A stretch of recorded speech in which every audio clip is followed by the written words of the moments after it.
Yo, what's good everyone? Today I'm going to be breaking down some of my favorite tournament or GPP plays for this Week 12 NFL DraftKings main slate.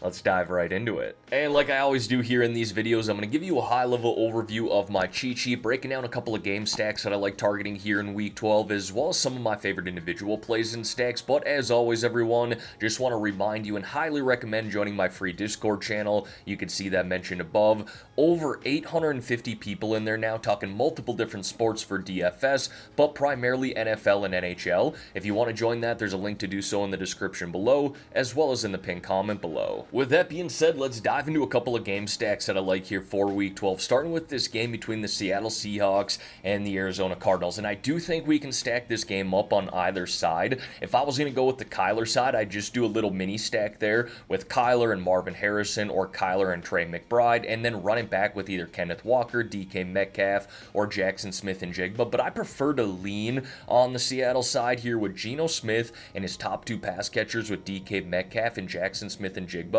and then running it back with James Conner and Trey McBride. I like the matchup for both of those guys there. Now, you could eliminate one of them if you wanted to. I think I'd eliminate Trey McBride just based off of kind of the game script that I'm rolling with here. Maybe the Cardinals get out to an early lead, lean on James Conner in the second half, and then the Seattle Seahawks are playing catch up. But either way, I like this game, and I do think we can stack it up on either side. It also has the second highest implied game total on this slate, so there's definitely some shootout potential there. And then another game that I like targeting here this week is this game between the Miami Dolphins and the New England Patriots, and we don't need to get carried away with the New England Patriots by any means.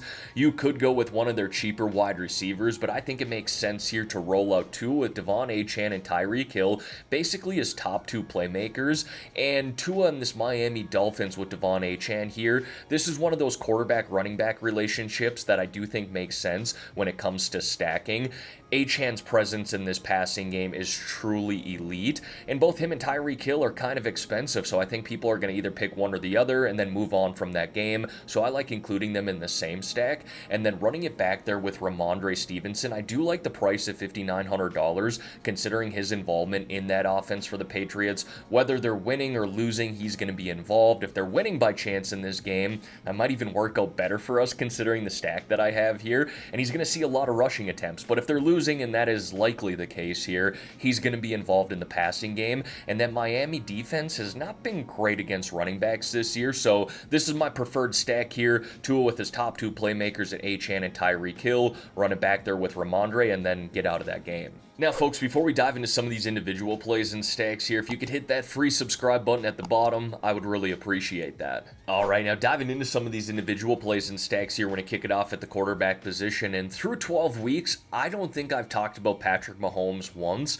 I might have talked about him, but I certainly haven't highlighted him on any of my cheat sheets. And if I did, it was maybe once. But needless to say, he has not been talked about much this year. It's because this Kansas City offense isn't super electric like it used to be. But boy, is this a good matchup here this week against the Carolina Panthers. People are going to be on Kareem Hunt as well. No Isaiah Pacheco here this weekend. Kareem Hunt's ownership is going to go through the roof, priced at $5,700. Talked about that in my cash plays video here this morning. If you haven't checked that out, make sure you go do so. A lot of running back plays in there that will be mixed in to my tournament lineups. But I kind of like pivoting away from that on the tournament side of things here with Patrick Mahomes. The Chiefs are implied to score close to 4 touchdowns in this game.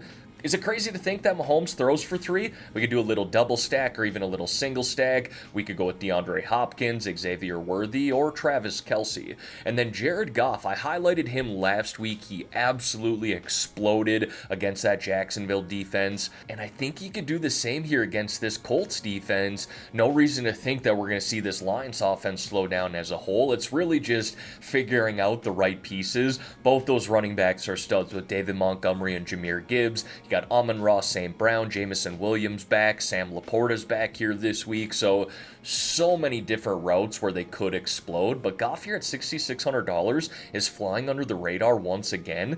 and he kind of proved us last week that he can be a tournament winner. So at $6,600, wanted to highlight him as an honorable mention. Now moving on to those running backs, and I just mentioned, make sure you go check out my cash plays video if you want to see some of those more popular value running backs, if you will. Again, they'll be sprinkled in my tournament lineups, but some guys who are flying under the radar this week are Josh Jacobs and Tyrone Tracy.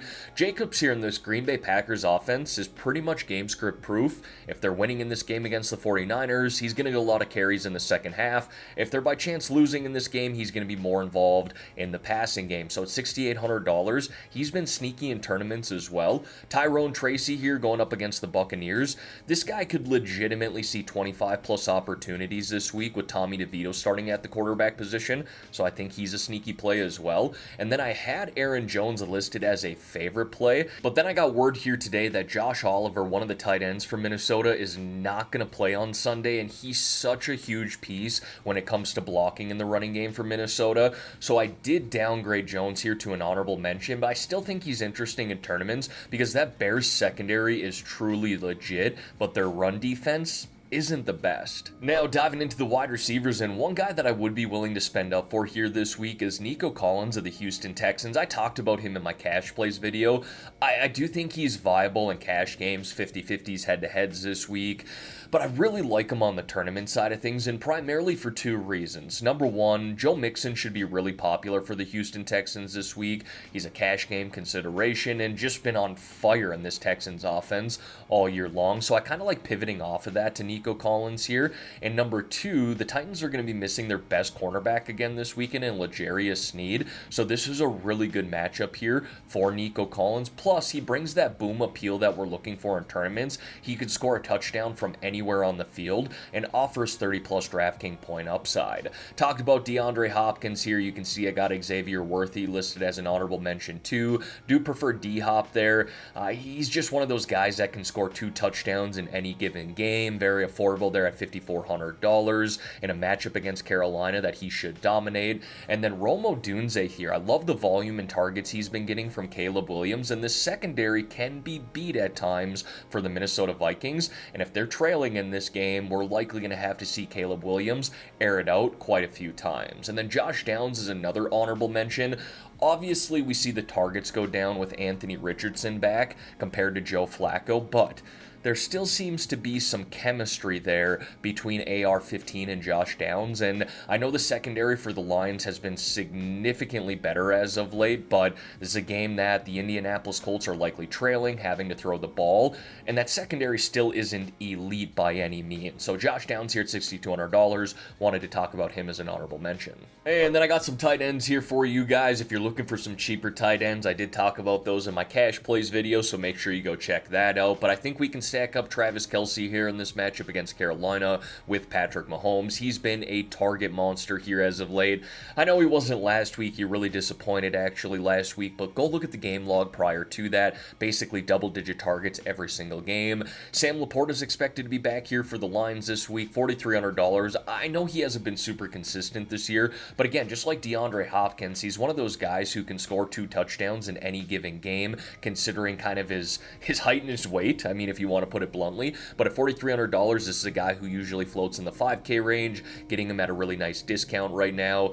You know, going through that game stack earlier, I said you could stack up Tua with his top 2 playmakers and get out of that game, but don't sleep on Jonnu Smith either. I think he needs to be discussed here at $4,100. And then Zach Ertz for the Washington Commanders, just seemingly getting better each game with Jaden Daniels at the quarterback position, which was kind of interesting to see. But at $3,800, again, kind of a punt play here that has some decent upside and a good matchup against Dallas. And then wrapping it up there with the defenses, this is definitely a week that I'm not going to be afraid to spend up for the defenses. You got Minnesota going into Chicago this week and facing a rookie quarterback in Caleb Williams, and that defense has been tremendous this year. This Broncos defense has some playmakers as well, facing a Raiders offense that is not really good. Dolphins taking on a rookie quarterback in Drake May at home. I do like that. And if you want to go to that other side of that game between Minnesota and Chicago, I think the Bears are in play here at $2,500. Minnesota's offense, especially Sam Sam Darnold has not been great as of late, so they're kind of the pump play of the week here.